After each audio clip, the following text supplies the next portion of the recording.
Did you know that you can open up a channel in your life? I'm going to call it a channel, a spiritual channel through which God will pour out and can pour out his blessings upon you. Don't you want that?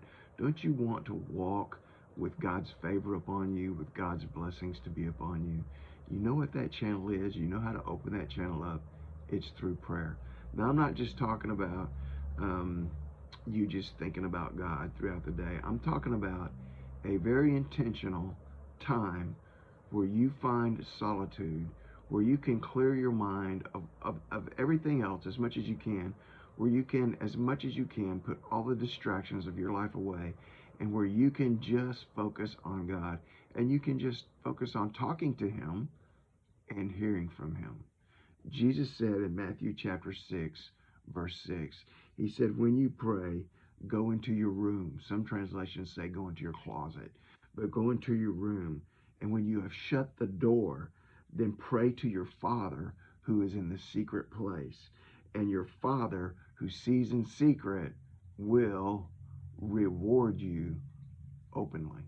He says you need to find a place of solitude, a place of emptiness, of all of the things that distract us from life. You need to find a very place and be intentional about this place and about this time where you can actually be just alone with God without all the distractions.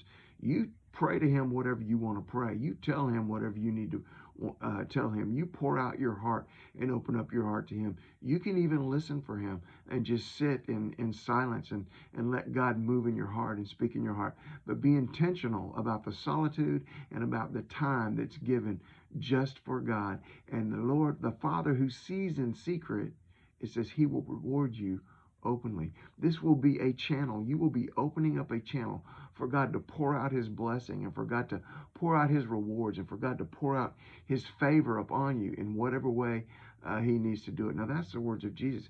How are you going to find this place of solitude? It's in a way, it's difficult, but look, if it's important to you, it'll happen.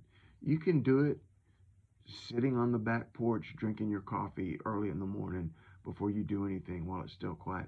I would submit to you that if you go by yourself to the gym in the mornings, it's just kind of an alone time. It's kind of a you time that while you are working out, while you're walking that treadmill, while you're just working out, you could just be talking to God. You've got nobody else that's talking to you, nobody else that's distracting you. You could just be talking to God.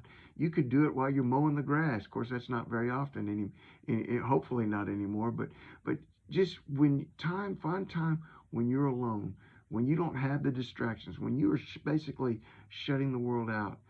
Maybe you go into the office early. I like to get in the office early before anyone's here. I like the quiet. I like the peace. It's my time where I can shut out everything. The phone's not ringing, and I can just focus on the Lord. Be intentional about a time and about a place and about you um, uh, finding solitude to be with God, and through that solitude, open up your life and your heart to his work and to his presence to come in. When you pray, go into your room, and when you've shut the door, pray to your Father who's in the secret place, and your Father who sees in secret will reward you openly. Get out there and pray today. Love you guys. Bye.